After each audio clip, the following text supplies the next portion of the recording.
പറഞ്ഞിട്ടുണ്ടായിരുന്നു. നമ്മുടെ പാപങ്ങളെല്ലാം കഴിക്കളഞ്ഞ അനേക പാപങ്ങൾ യാത്രപ്പാട് ചെയ്ത് ഒരാൾ ഈശ്വരയോട് നമ്മൾ ആനയിച്ചാലും തന്നെ പലത്തിലുള്ള ആനയിച്ചാലും നമ്മുടെ പാപങ്ങളെല്ലാം കഴിക്കളഞ്ഞു. അങ്ങനെ തുടർച്ചയായിട്ട് ചെയ്തുകൊണ്ടിരുന്ന ദൈവത്തിന്റെ പ്രീതി മാത്രമായി വരുന്നത് അതാണ് കണ്ടുകൊണ്ടേ ഇല്ലേ? റോമ 9:23 മാത്രമായി വരുന്നത്. അതാണ് അപ്പസ്തലർ 20:32 എന്താണ് പൗലോസ് പറയാണ്, അവിടുത്തെ കൃപയുടെ വചനത്തിൽ നിറവേൽപ്പിക്കുന്നു. ആണോ നിങ്ങളെ ഞാൻ കർത്താവ് അവിടുത്തെ കൃപയുടെ കൃപയുടെ വചനങ്ങളുടെ അതുകൊണ്ടാണ് സാമൂഹ്യം പ്രവാചകവചനം കേൾക്കുന്നത്. അപ്പസ്തലർ പറഞ്ഞില്ല 24 പ്രവാചക വചനങ്ങൾ. അതാണ് പൗലോസ് പറയുന്നത്, നിങ്ങളുടെ ഹൃദയത്തിൽ പ്രഭാത നക്ഷത്രം ഉദിക്കുമെന്നാണ്. കണ്ടോ? 2 പൗലോസ് 19 വെളിപാട് 2:28 അത് കണ്ടോ? അവിടെയാണ് ആ പുലർകാല നക്ഷത്രം കിട്ടുന്നവർക്കാണ് മറിയത്തെ പറ്റിയൊക്കെ എല്ലാം അറിയാൻ സാധിക്കുന്നത്. പുലർകാല നക്ഷത്രം അത് കിട്ടുന്നവർക്ക് മാത്രമാണ് നിങ്ങൾ ഒരുപാട് വേണ്ടത്. എല്ലാം ചെവികളൊക്കെ അടഞ്ഞിരിക്കുകയാണ്.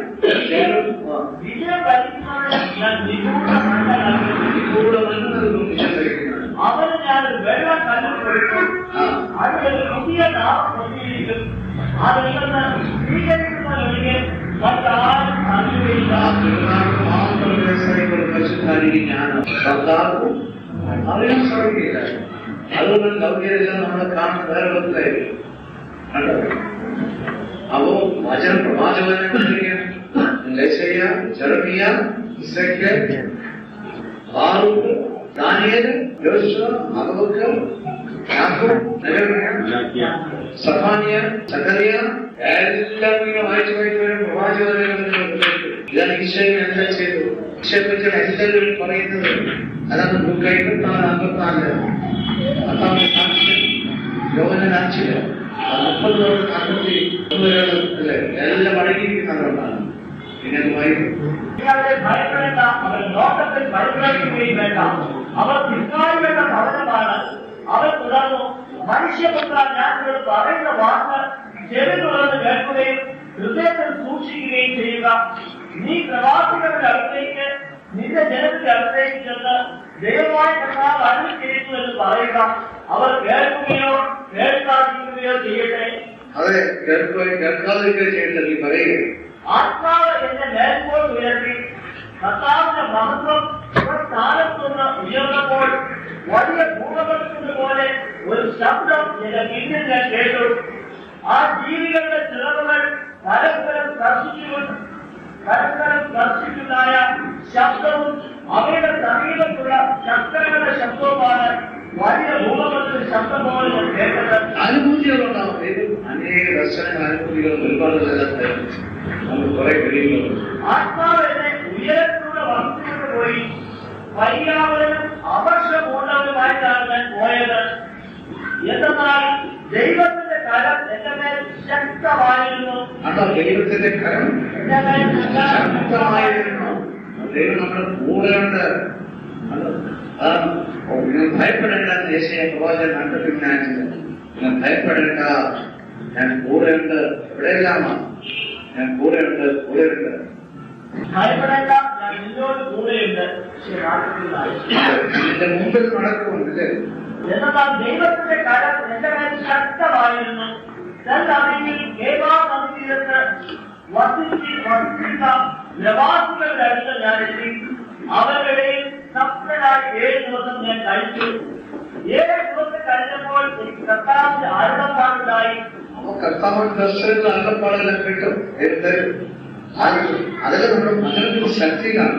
മനുഷ്യപുത്ര, ഞാൻ ഇത്രയും ഭവനത്തിന്റെ കാവൽക്കാരനാക്കിയിരിക്കുന്നു. എന്റെ അന്തരത്തിൽ നിന്ന് വചനം കേൾക്കുമ്പോൾ നീ എന്റെ താക്കീത് അവരെ അറിയിക്കണം. തീർച്ചയായും നീ മരിക്കുമെന്ന് ദുഷ്ടനോട് ഞാൻ പറഞ്ഞിട്ടും നീ അവരെ ശാസിക്കാതിരുന്നാൽ അവന്റെ ജീവൻ രക്ഷിക്കാൻ വേണ്ടി അവന്റെ ദുഷിച്ച വഴികളെ പറ്റി നീ താക്കീത് ചെയ്യാതിരുന്നാൽ ആ ദുഷ്ടൻ അവരുടെ പാപത്തിൽ മരിക്കും. അവന്റെ രക്തത്തിന് ഞാൻ നിന്റെ ഉത്തരവാദിയാക്കും. നീ ദുഷ്ടനെ ശാസിച്ചിട്ടും അവൻ ദുഷ്ടതയിൽ നിന്ന് ദുർമാർഗത്തിൽ നിന്ന് പിന്തിരിയാതിരുന്നാലും അവൻ തന്റെ പാപത്തിൽ മരിക്കും. നാം ശാസിച്ചില്ലെങ്കിൽ നാം ആ കേരളത്തിൽ ശാസിച്ചാൽ അവൻ കേട്ടില്ല, അത് അവന്റെ മരിക്കും. പിന്നെ എന്നാൽ നീ നിന്റെ ജീവൻ രക്ഷിക്കും. നീതിമാൻ തന്റെ നീതി വെടിഞ്ഞ് ചിന്ത പ്രവർത്തിച്ചാൽ അവൻ വീഴാൻ ഞാൻ ഇടയാക്കും. നീതിമാൻ തന്റെ നീതി കഴിഞ്ഞ് ചിന്ത പ്രവർത്തിച്ചാൽ അവൻ വീഴാൻ ഞാൻ ഇടയാക്കും. ചെറിയ പ്രവചനം പറയുന്ന 9:23-26 അതായത് സമ്പത്ത് വർദ്ധിക്കുന്നത് ജ്ഞാനം വർദ്ധിക്കുന്നത്. കർത്താവ് അരുളി ചെയ്യുന്നു, ഞാൻ തന്റെ ജ്ഞാനത്തെ അഹങ്കരിക്കാതിരിക്കട്ടെ. ജ്ഞാനി തന്റെ ജ്ഞാനത്തിൽ ജ്ഞാനം ഭയങ്കര അഹങ്കാരം ബലവാൻ തന്റെ ബലത്തെ പ്രശംസിക്കാതിരിക്കട്ടെ. ബലവാൻ തന്റെ ബലത്തെ പ്രശംസിക്കാതിരിക്കട്ടെ. സമ്പന്നൻ തന്റെ സമ്പത്തിൽ വലിപ്പം ഭാവിക്കാതിരിക്കട്ടെ. സമ്പന്നൻ തന്റെ സമ്പത്തിൽ വലിപ്പം ഭാവിക്കാതിരിക്കട്ടെ. പ്രശംസിക്കുന്നവൻ ഞാൻ ഭൂമിയിൽ കരുണയും ന്യായവും നീതിയും പുലർത്തുന്ന കർത്താവാകുന്ന ആളുകളെ പ്രശംസിക്കട്ടെ. ആ അറിവിൽ വേണം പ്രശംസിക്കാൻ. പിന്നെ ഇതിലാണ് ഞാൻ ആരംഭിക്കുന്നതെന്ന് കർത്താവ് അരുളി ചെയ്യുന്നു. പരിചയമെങ്കിലും അവർ ചെയ്തതായ എല്ലാവരെയും ഞാൻ ശിക്ഷിക്കുന്ന ദിവസം ഇതാ വരുന്നു. കർത്താവ് അരുളി ചെയ്യുന്നു, ഈജിപ്ത്, യൂദ, ഏദോം, അമോര്യർ, മോവാബ്യർ, ചെന്നു പഠിച്ച മരുഭൂവാസികൾ ഇവരെല്ലാം അവർ ചെയ്തതാണ്.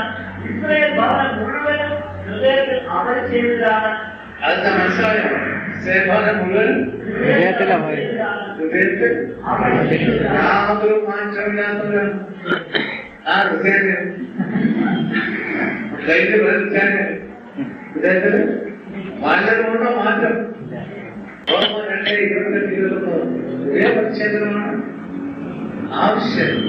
അല്ല വസ്ത്രം മാറാനോ ഇല്ല. വസ്ത്രമല്ല മാറേണ്ടത്, എന്റെ ഹൃദയമാണ് മാറേണ്ടത്. അത് ചെറിയ പ്രവാചകത്തിൽ 4 വാർത്തല്ല. ഹൃദയം എന്താണ്? ഉഴുതുമറികളാണ്. പരിശുദ്ധ ഉഴുതുമറിക്കാൻ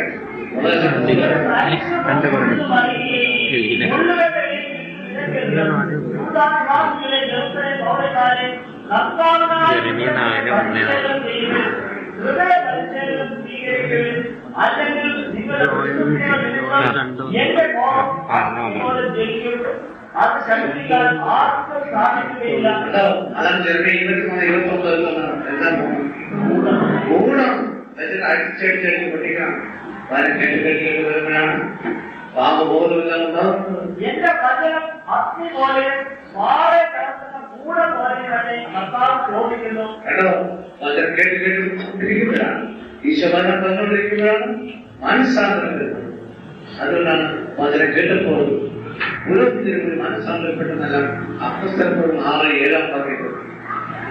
വചനം കേൾക്കുമ്പോഴാണ് വിശ്വാസം ഉണ്ടാകുന്നത്, മനസ്സാന്തരം നൽകുന്നത്. ദൈവവചനം പ്രചരിക്കുകയും ജെറുസലേം ശിഷ്യരുടെ എണ്ണം വർദ്ധിക്കുകയും ചെയ്തു. പുരോഹിതന്മാർ വളരെ പേരും വിശ്വാസം സ്വീകരിച്ചു.